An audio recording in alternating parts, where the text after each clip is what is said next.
ঢাকা মহানগর পুলিশের মিডিয়া সেন্টারে পয়লা বৈশাখ উদযাপন উপলক্ষে নিরাপত্তা ও ট্রাফিক নির্দেশনা নিয়ে সংবাদ সম্মেলনে কথা বলছেন ডিএমপি কমিশনার আসাদুজ্জামান মিয়া। সরাসরি চলে যাচ্ছি সেখানে।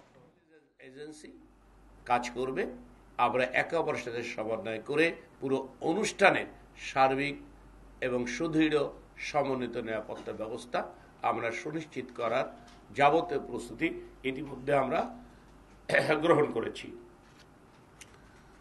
প্রতিটি বড় অনুষ্ঠান স্থল আমরা সুইপিং করব, আমাদের ডগ স্কোয়াড দ্বারা সুইপিং করব এবং ম্যানুয়ালি প্রত্যেকটি ভ্যানুকে সুইপিং করা হবে এবং বড় বড় প্রত্যেকটি ভ্যানুকে সিসিটিভির আওতায় নিয়ে আসা হবে। রমনা পার্ক, সরাদ্দ উদ্যান, রবীন্দ্র সরোবর, হাতির ঝিল, বাহাদুর শাহ পার্ক, গুলশান পার্ক, এই জায়গাগুলোকে ঢাকা বিশ্ববিদ্যালয়ের একটি অংশ পুরো এলাকাটাকেই আমরা সিসিটিভির আওতায় নিয়ে আসব।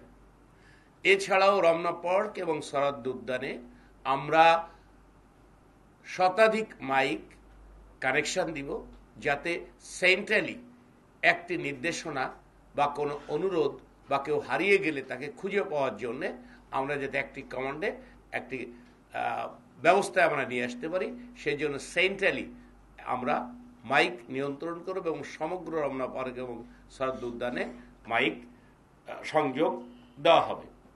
ইতিমধ্যে আমাদের ট্রাফিক এবং রমনা ডিসির বক্তব্য জেনেছেন, আমরা যান চলাচল নিয়ন্ত্রণ করব নিরাপত্তার স্বার্থে।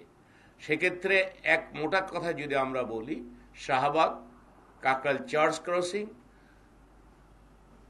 সরকারি কর্মচারী হসপিটাল, শহীদুল্লাহ হল ক্রসিং, পলাশী এবং নীলক্ষেত, কাঁটাবন, এই পুরো এলাকাটা আমরা একটা সার্কুলার করব, যেটা আপনারা এখানে